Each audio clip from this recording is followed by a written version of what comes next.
Let's find the volume obtained rotating about the y-axis, a region bounded by y equals the square root of x and y equals 0, and the vertical line x equals 4. For our first step, we're going to find the intersection of these three boundaries. First, we'll find the intersection between y equals the square root of x and y equals 0 by setting y equal to y and solving for x. We get x to the 1/2 power equals 0. Take square both sides, we get x equals 0. Find the ordered pair by substituting x equals 0 back into either of the two curves, and you get the ordered pair 0, 0. Now we want the point of intersection between the curve y equals the square root of x and x equals 4. So we let x equal 4 in the equation y equals the square root of x. We get the y partner is equal to 2. So that gives us the ordered pair 4, 2. Those are our 2 points of intersection for all of these boundaries. Now step 2, we're going to sketch just in quadrant 1. We just need to see quadrant 1 what this bounded region looks like. So here's our y-axis, and we know that's our axis of rotation, so we put the symbol at the bottom of it. We have our x-axis. Here's our curve, f of x equals the square root of x. Here's our points of intersection, 0, 0, and 4, 2. Here's our line, x equals 4. Now let's make a sample approximating rectangle, and it is going to be parallel to the axis of rotation.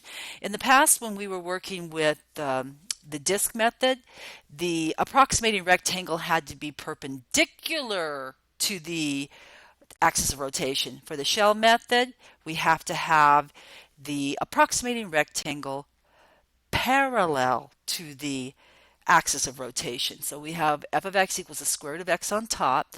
It's best to use the shell method here because f is a function of x. The disk method requires, in this case, that the function be a function of y, and finding f of y is just more work that we don't really need to do. So we're using the shell. Besides, we're practicing the shell method here. We're told to use the shell method.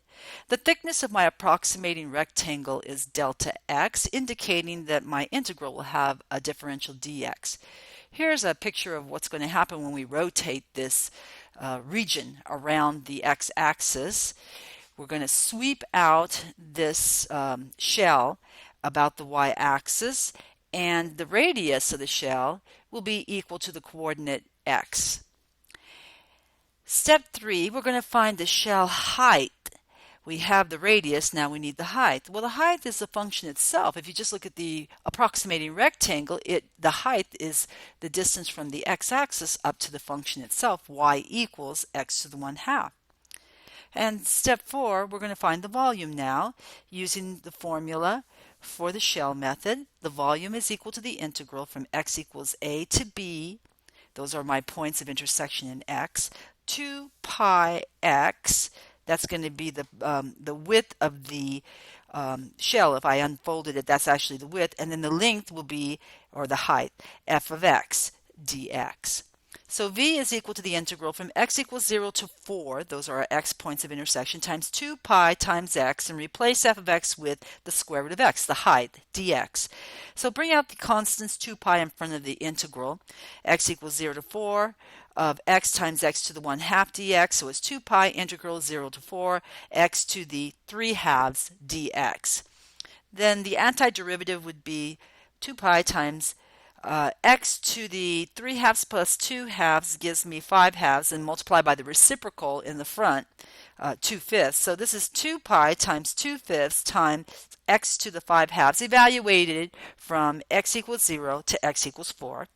So the volume is equal to 4 pi over 5 times evaluate x to the 5/2 at 4 minus the evaluation at 0. We get 4 pi over 5 times square root of 4 times to the 5th power.